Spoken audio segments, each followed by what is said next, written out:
Masih bersama saya Rizky Devi dalam Kompas Aceh. Saudara, seorang polisi di Aceh Besar memanfaatkan waktu luang di luar jam dinas sebagai abdi negara, juga menjadi pengusaha ternak kambing korban.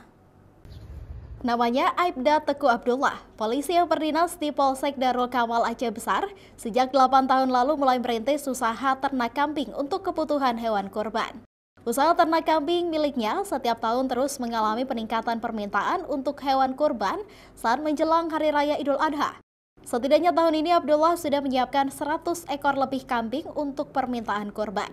Harga jual kambing yang sudah cukup syarat untuk kurban di kandang milik polisi ini dijual mulai dari harga Rp2.500.000 hingga Rp4 juta per ekornya. Pertama berdiri kandang ini sebenarnya untuk kurban sendiri. Jadi bermula dari 5 ekor, 2 ekor betina, 3 ekor jantan. Jadi saya beli yang kecil-kecil, dari kecil-kecil hingga masuk umur untuk kurban. Ada yang minat rupanya, 1 untuk sendiri, 2 untuk dijual. Jadi selanjutnya saya lihat potensi dari situ. Oh, ini bisa berkembang, makanya saya tambah lagi. Akhirnya sampai seperti sekarang.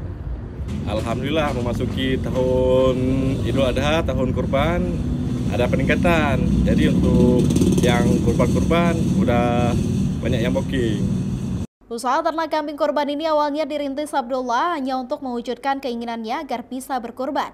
Dengan modal yang terbatas, 5 ekor anak kambing masih kecil, namun kini usaha ternaknya terus berkembang dan telah memiliki 100 ekor lebih kambing siap untuk dipasarkan.